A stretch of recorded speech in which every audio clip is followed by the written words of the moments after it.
name's Grant Hendricks. I'm a trooper with the Missouri State Highway Patrol. I'm at the site of Mariah West's accident. Mariah's vehicle traveled across this median and ended in striking the bridge that you can see behind me. When I got to the scene, her face was disfigured from sliding down the roadway. It's funny, the first thing I noticed about her was her shoes. Lying in the roadway in a large pool of blood, I noticed her shoes and I thought, this is a young girl. That's the first thing I thought when I saw this. And at that point is when I noticed her cap and gown was still in her car. She was going to graduate the next day.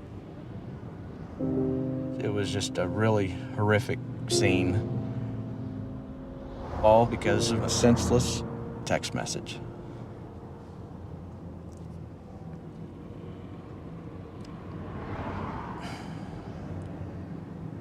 It's just sad. Sorry, it's just sad.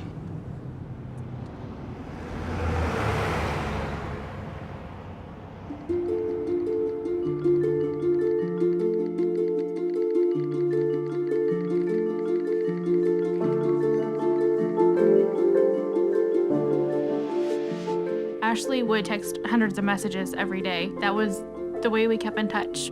We would definitely text more than we talked. Mariah was a multitasker extraordinaire. She could text better than anyone I know. She could be having one conversation with me, completely focused, while having a text conversation with somebody else. When you do something 7,000 times a month, you tend to learn where those 26 letters are. We would be at school, at home, movies, bowling, driving. not even looking at her phone. Just simple, Insignificant. Useless bullshit, whatever it may be. about anything and everything. Just a way to pass the time. It didn't matter where we were constantly texting.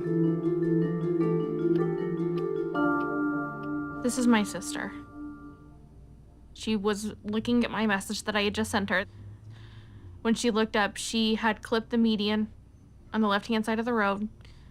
Her truck flipped, and as it was flipping, she was actually ejected through the driver's side door, and she landed in the ditch about 300 feet from her truck. People will tell you over and over again, it's not your fault. But knowing that you were the person that she was talking to when she was killed. Just knowing, having a highway patrol officer write in a report that a text message sent at 12:05 is the reason that she is dead is not something that will ever go away. If I could talk to her one last time, I would just say, I'm sorry.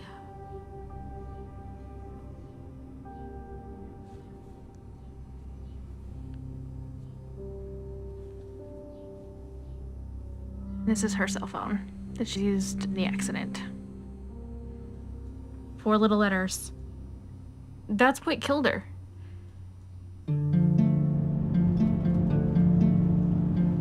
You never really think about it, but people associate drinking and driving as a dangerous thing. Your vision's impaired, your judgment's impaired. But if you look at texting and driving, your vision's not even there. You're not even looking at the road.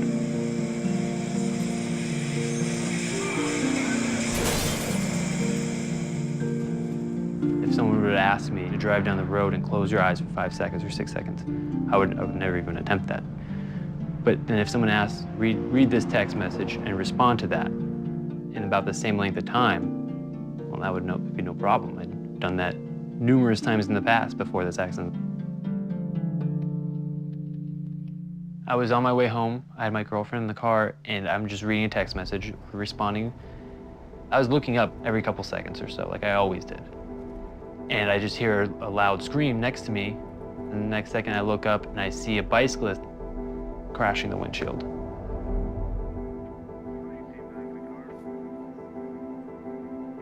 When I got out of the car, he didn't have a pulse, he wasn't breathing. He wasn't alive. There are no words to describe the level of grief, the level of depression and self-hatred I was going through. My first year of college, I just remember one girl recognizing me and saying, oh, I remember hearing about you. You're that guy who hit the bicyclist because you were texting and driving.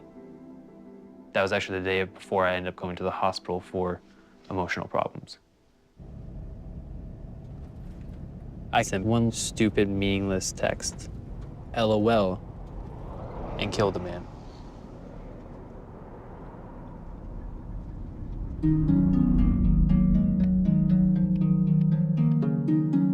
People don't realize it could just take 3 seconds. I was going to the movies and the car just went directly into a tree and it was a direct collision. I was the passenger. I collided with the tree on my right temple and I was declared dead on the scene 3 times. I used to be able to drive. I used to be able to go for walks. I used to be able to run around town by myself. I used to have a job. I was normal. And all this, I cannot do anymore because they had the text. This is the text message that changed my life forever.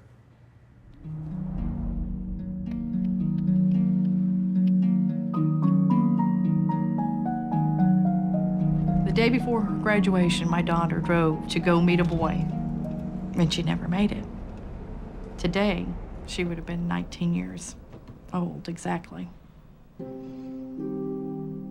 Mariah never wanted a minute to go by that she wasn't doing something. She wanted to do everything all at one time with friends and family and just having a good time. That's what she loved. Friends would tell me from school that, you know, the best part of the day at school was Mariah coming down the hall because she'd stop to give everyone a hug.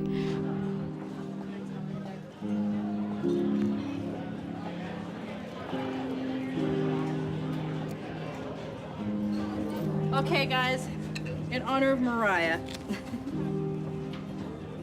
Happy birthday to you. Happy birthday to you. Happy birthday, dear Mariah. She had met a guy who played baseball, and one evening she just spontaneously got in her car and said, "Hey, I'm gonna come watch his game." He was texting her to tell her directions of where she needed to go. And I guess she just looked away for too long. Where are you at, you know? Like that was it. One of her friends had no idea that she had been in an accident, so he kept texting. We ended up having to send him a text back to say, please stop. She's in critical condition in the hospital, and we don't know if she'll even make it. She always worked her magic, you know, and still to this day, without her being here, she's so much still a part of our lives every day. She was our sunshine. She really was.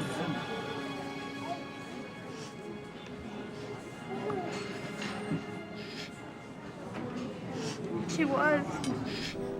It's a simple text message. Where are you at? 3 simple words. She paid the ultimate price for her actions. I've had to do this more than once. Mariah is not the only victim that I've dealt with. And it never gets any easier. And it won't get any easier. What is worth losing your life over? That text message